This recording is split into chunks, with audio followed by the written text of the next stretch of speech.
Good morning, happy new year.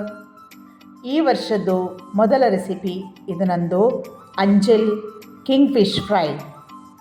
ದೇವರಿಗೆ ನಮಸ್ಕಾರವನ್ನು ಹೇಳುತ್ತಾ ಈ ರೆಸಿಪಿಯನ್ನು ನಾವು ಸ್ಟಾರ್ಟ್ ಮಾಡುವ.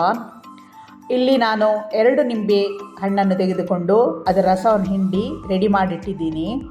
ಈಗ 2 ನಿಂಬೆ ಹಣ್ಣಿದು ರಸ ರೆಡಿಯಾಗಿದೆ. ಅದಕ್ಕೆ 5ರಿಂದ 7 ಚಮಚದಷ್ಟು ಬಾಪತ್ ಮಸಾಲವನ್ನು ತೆಗೆದುಕೊಂಡಿದ್ದೀನಿ. ಇಲ್ಲಿ ನಾನು 5ರಿಂದ 7 ಚಮಚದಷ್ಟು ಬಾಪತ್ ಮಸಾಲವನ್ನು ತೆಗೆದುಕೊಂಡಿದ್ದೀನಿ. ಇಲ್ಲಿ ನೋಡಿ ಇಷ್ಟು ನಾನು ತೆಗೆದುಕೊಂಡಿದ್ದೀನಿ. ಅದಕ್ಕೀಗ 1 ಸ್ಪೂನು ಉಪ್ಪು ಮತ್ತು ಅರ್ಧ ಸ್ಪೂನ್ 1.5 ಸ್ಪೂನು ಅಷ್ಟು ಉಪ್ಪನ್ನು ಸೇರಿಸುವ. 1.5 ಸ್ಪೂನಷ್ಟು ಉಪ್ಪನ್ನು ಸೇರಿಸಿದ್ದೀನಿ. ಇದನ್ನು ನಾವು ಚೆನ್ನಾಗಿ ಮಿಕ್ಸ್ ಮಾಡಬೇಕು. ಈ ಥರ ಚೆನ್ನಾಗಿ ಮಿಕ್ಸ್ ಮಾಡಬೇಕು. ಈ ಥರ ಚೆನ್ನಾಗಿ ಮಿಕ್ಸ್ ಮಾಡಿ ಅದಕ್ಕೆ ಸ್ವಲ್ಪ ನೀರನ್ನು ಹಾಕಿ, ಜಾಸ್ತಿ ನೀರು ಬೇಡ, ಮಸಾಲ ತಿಕ್ ಆಗಬೇಕು. ಆಮೇಲೆ ಚೆನ್ನಾಗಿ ಈ ಥರ ಮಿಕ್ಸ್ ಮಾಡಿ. ಈಗ ಮಿಕ್ಸ್ ಮಾಡಿ ರೆಡಿಯಾಗಿದೆ, ಮಸಾಲ ರೆಡಿಯಾಗಿದೆ. ಇಲ್ಲಿ ನಾನು ದೊಡ್ಡದು ಪೀಸು 6 ಪೀಸ್ ಅಂಜಲನ್ನು ತೆಗೆದುಕೊಂಡಿದ್ದೀನಿ. ಅದಕ್ಕೀಗ ಮಸಾಲ ಹೇಗೆ ಅಪ್ಲೈ ಮಾಡೋದು ಅಂತ ನಾನು ತೋರಿಸ್ತೀನಿ. ಹೇಗೆ ನಾವು ಮಸಾಲ ಸವರೋದು ಅಂತ ನಾನು ತೋರಿಸ್ಕೊಡ್ತಿದ್ದೀನಿ. ಈ ಥರ ಅಂಜಲನ್ನು ತೆಗೆದುಕೊಂಡು ಮಸಾಲನ್ನು ತೆಗೆದುಕೊಂಡು ಈ ಥರ ನಾವು ಅದಕ್ಕೆ ಸವರಬೇಕು, ಅಪ್ಲೈ ಮಾಡಬೇಕು. ಈ ಥರ ಹಚ್ಚಬೇಕು ಮಸಾಲೆಯನ್ನು.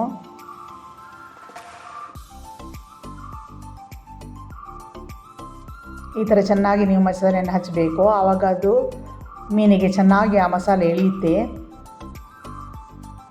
ಆಮೇಲೆ ಈ ಥರ ಪ್ಲೇಟಲ್ಲಿ ಇಡಿ. ಈ ಥರ ತೆಗೆದುಕೊಂಡು ಈ ಥರ ಚೆನ್ನಾಗಿ ನೀವು ಮಸಾಲೆಯನ್ನು ಹಚ್ಚಿ, ಆಮೇಲೆ ಪ್ಲೇಟಲ್ಲಿ ಈ ಥರ ಇಟ್ಟು, ಆಮೇಲೆ ಅದರ ಮೇಲೆ ಮಸಾಲೆಯನ್ನು ಈ ಥರ ಹಚ್ಚಬೇಕು ಚೆನ್ನಾಗಿ ಮೀನಿಗೆ.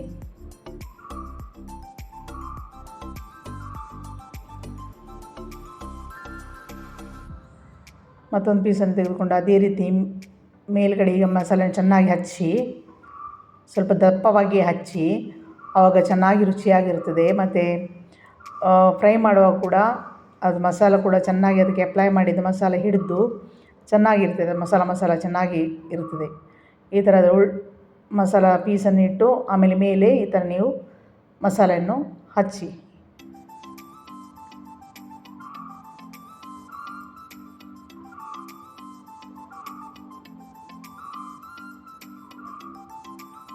ಈ ಥರ ಚೆನ್ನಾಗಿ ಅಪ್ಲೈ ಮಾಡಬೇಕು.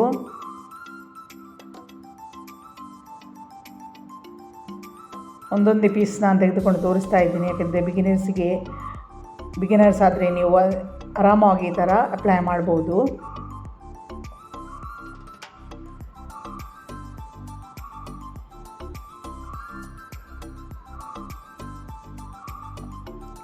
ಈ ಥರ ಅಪ್ಲೈ ಮಾಡಿ ಚೆನ್ನಾಗಿ.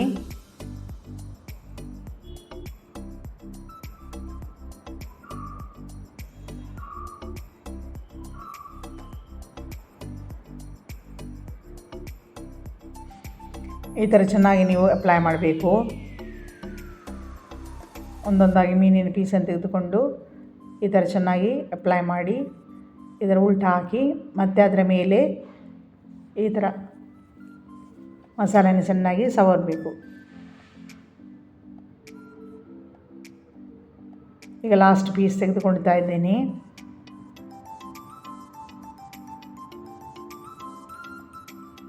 ಈಗ ಲಾಸ್ಟ್ ಪೀಸ್ ತೆಗೆದುಕೊಳ್ತಾ ಇದ್ದೀನಿ.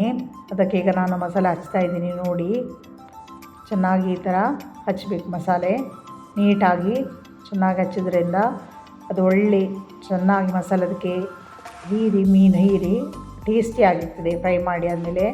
ಈಗ ನಿಂಬೆ ಹಣ್ಣು ರಸ, ಉಪ್ಪು ಮತ್ತು ಮಸಾಲೆ ಎಲ್ಲ ಸೇರಿ ಒಳ್ಳೆ ಟೇಸ್ಟಿಯಾಗಿರ್ತದೆ. ಈಗೆಲ್ಲ ಅಪ್ಲೈ ಮಾಡಿ ಎಲ್ಲ ಆಯಿತು. ಈಗ ಈ ಉಳಿದ ಮಸಾಲೆ ಈಗ ಅಷ್ಟು ಉಳಿದಿದೆ ಅಲ್ವಾ, ಯಾವುದಾದ್ರೂ ಒಂದು ಕಂಟೈನರಲ್ಲಿ ಹಾಕಿ ಫ್ರಿಜ್ಜಲ್ಲಿ ನೀವು ಇಡ್ಬೋದು. ಮತ್ತು ಬೇರೆ ಮೀನಿಗೆ ಕೂಡ ಇದನ್ನು ಯೂಸ್ ಮಾಡ್ಬೋದು. ಈಗ ನಮ್ಮದು ಮಸಾಲೆ ಎಲ್ಲ ಹಾಕಿ ರೆಡಿಯಾಗಿದೆ. ಇದನ್ನೀಗ 4 to 5 hours ಇದೇ ರೀತಿ ಬಿಡಬೇಕು, ಫ್ರಿಜ್ಜಲ್ಲಿ ಇಡಿ. ಈ ವಿಡಿಯೋನ ಲೈಕ್ ಮಾಡಿ, ಸಬ್ಸ್ಕ್ರೈಬ್ ಮಾಡಿ, ಬೆಲ್ಲೈಕನನ್ನು ಪ್ರೆಸ್ ಮಾಡಿ. ಈಗ ನಂದು 4 to 5 hours ಆಗಿದೆ. ಈಗ ರಾತ್ರಿ ನಾವು ಫ್ರೈ ಮಾಡೋದು ಊಟಕ್ಕೆ ಮುಂಚೆ. ಬಾಣಲೆ ಬಿಸಿಲಿ ಆದಮೇಲೆ ಅದಕ್ಕೆ ಎಣ್ಣೆಯನ್ನು ಈ ಥರ ಹಾಕಿ ಆ ಎಣ್ಣೆಯನ್ನು ಚೆನ್ನಾಗಿ ಈ ಥರ ಸ್ಪ್ರೆಡ್ ಮಾಡಬೇಕು. ಈ ಥರ ಚೆನ್ನಾಗಿ ಸ್ಪ್ರೆಡ್ ಮಾಡಿ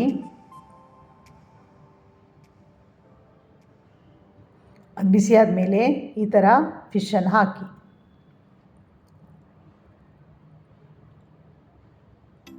ಒಂದು ರವೆ ಹಾಕಿ ನಾನು ಫ್ರೈ ಮಾಡ್ತಾಯಿದ್ದೀನಿ. 2 ಪ್ಲೇನಾಗಿ ಫ್ರೈ ಮಾಡ್ತಾಯಿದ್ದೀನಿ. ಈ ಥರ ಹಾಕಿ ಸ್ವಲ್ಪ ಹೊತ್ತು ಅದೇ ರೀತಿ ಬಿಡಿ. ಡೌನಲ್ಲಿ ಸ್ವಲ್ಪ ಫ್ರೈ ಮಾಡಲಿಕ್ಕೆ ಅದೇ ರೀತಿ ಬಿಡಿ.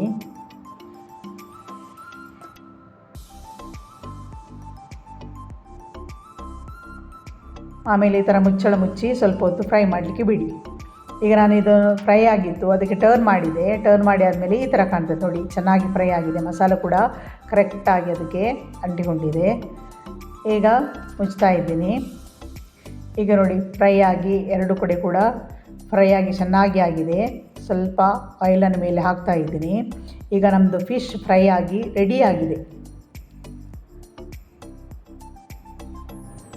ಇದು ನಿಮಗೆ ಈ ರೆಸಿಪಿಯನ್ನು ನೀವು ಮನೆಯಲ್ಲಿ ಟ್ರೈ ಮಾಡಿ ನಿಮ್ಮ ಫ್ಯಾಮಿಲಿ ಮತ್ತು ಫ್ರೆಂಡ್ಸ್ ಜೊತೆ ಶೇರ್ ಮಾಡಿ. Thank you so much.